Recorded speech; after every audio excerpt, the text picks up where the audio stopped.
Hello friends, so today I'm going to talk about Yuri on Ice. In my opinion, Yuri on Ice isn't yaoi. Yaoi is its own genre with its own tropes and characters and plot devices, and is most of the time made by straight women for other straight women. You could kind of call it boys love because by definition there are boys and they are in love, but it's still made for and by straight women. Now, Kubo Mitsuro is probably a straight woman, but I feel that she has queer intentions. She tweeted about wanting the world of Yuri on Ice to be a world with no discrimination, to be a world that she wanted to protect. In yaoi and boys love, there's often themes of shame, homophobia, and self-discovery, whereas in Yuri on Ice, it's just completely normal for two men to get engaged. In a lot of yaoi, the couples are essentially straight couples, but played by two male characters. Whereas in Yuri on Ice, it's just a normal gay relationship. It's just two men who fall in love.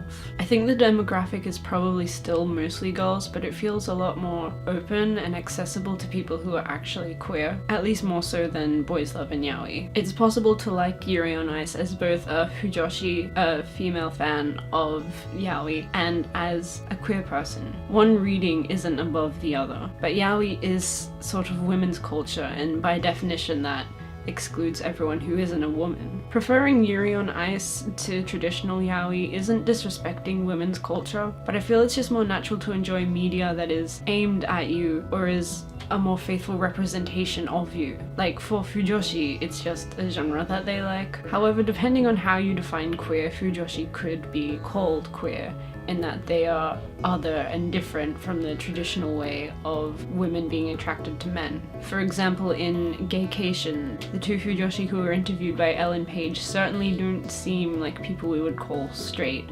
They are definitely other, but it's a bit up to how you define the word queer as to whether or not they'd be called queer too. But I think for queer people, it's like one of the best representations of gay relationships that we have in anime so far. Other sports anime like Free have come close, but they haven't been quite as explicit as Yuri on Ice has. Some people have sort of complained about the plausible deniability in Yuri on Ice, such as for example when Yuri and Victor kiss, their mouths aren't actually shown on screen. However, I think kiss scenes in a lot of straight animes are portrayed like this as well. For example, in the melancholy of Suzumiya Haruhi, you don't actually see Haruhi kiss Kyon, you just see the sides of their faces. And in the recent reboot of Sailor Moon Crystal, you don't see Usagi or Mamoru's faces at all, it's completely implied. In Japanese culture and media, there's sort of this phenomenon of nonai moso, which means leaving it to the imagination. So as opposed to Western audiences who like things explicit and spelled out on the screen,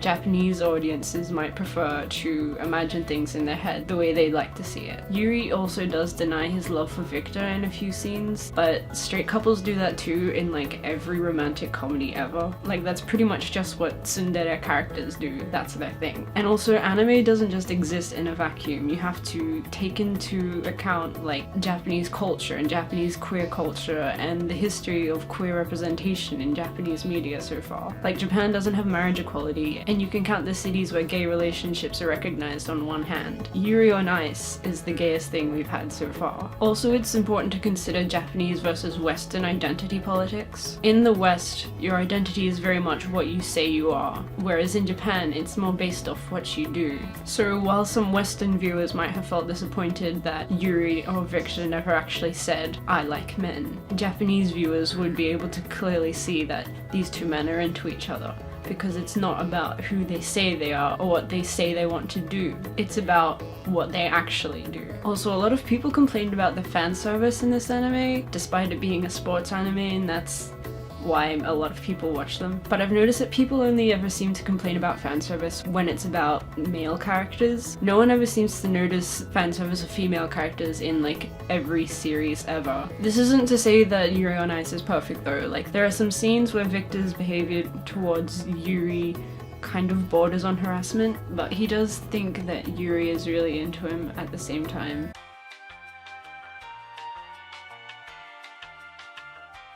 And also harassment-y kind of things aren't just a problem in Yuri on Ice. It's a problem in like most anime, like the extremely popular Sword Art Online, and another really good example of queer representation, Horo Musuko, also has a bit of weird stuff in it. But also I don't think Yuri on Ice is as bad as other anime. Like Victor's flirting maybe goes a bit too far, but I don't think we should be holding Yuri on Ice to a higher standard than we do like other animes. Also, I watched it with subtitles because I couldn't understand any of the ice skating words, and I found that the subtitles that I watched were really heteronormative. I'm not sure if they were from Crunchyroll or where they were from, but they would do things like when Victor asked Yuri if he'd had any previous relationships, the subtitles said, "Have you ever had a girlfriend?" when what he asked in Japanese was completely gender neutral. And the last thing I don't really like about it is the character Chris. Not that he does anything bad, but his design is sort of that stereotypical gay character kind of design. Like there's just something about him that reminds me of other characters in anime that are supposed to be gay and therefore kind of creepy. So I was a bit disappointed that Yuri on Ice had